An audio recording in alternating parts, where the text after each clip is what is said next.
Joining the office Powerball pool isn't always a smart gamble.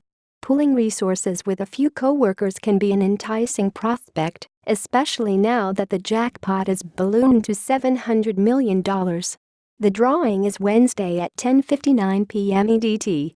Generally, it's better to buy your own tickets, said lottery lawyer Jason Kurland, a partner with Sertelman Ballin Adler and Hyman in East Meadow, New York. "I strongly dislike Powerball office lottery pools," he told CNBC. The Multi-State Lottery Association puts the chance of walking away with the grand prize at 1 in 292.2 million for a single ticket, see infographic below, and buying a few more doesn't move the needle much. If you're going to take those crazy odds, you're better off doing it on your own, so you don't have to split it, Kurland said. With winner pools, the process of claiming and splitting the money can get complicated. For starters, it's harder to do what experts advise in big lottery wins: stay anonymous while you figure out a plan for the money.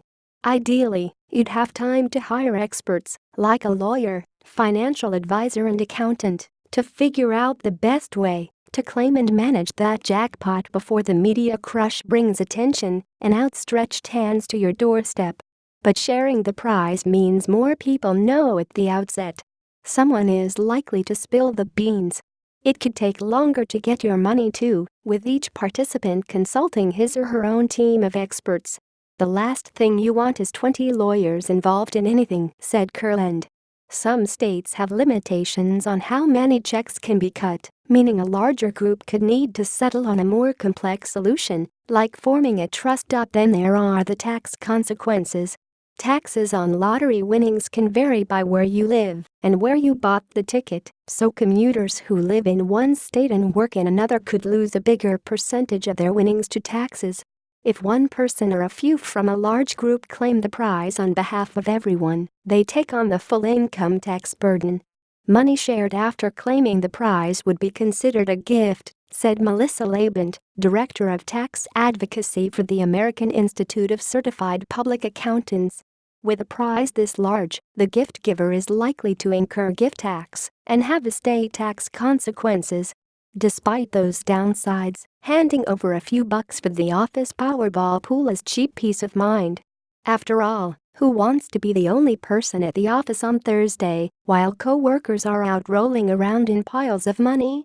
So if you're joining a pool, take steps to make sure it's well executed. A number of lawsuits have been filed over the years from workers claiming colleagues unjustly cut them out of an office pool's winnings.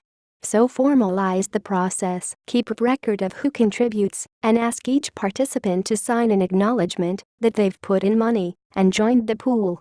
Scan in tickets purchased for the group and send them in an email to the participants with a note along the line of "Here are our numbers, this is the group," said Kurland.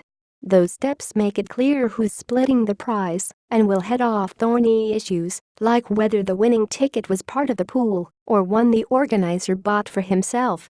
Check to make sure your pool doesn't run afoul of office solicitation policies, said Claire Bissett, managing director of CBI's HR services. Managers generally see such office pools as a good opportunity for camaraderie, she said, but you could be in for a reprimand if colleagues feel bullied into contribution or wrongly excluded from participating. That's assuming, of course, that you don't win and still have to show up in the office on Thursday.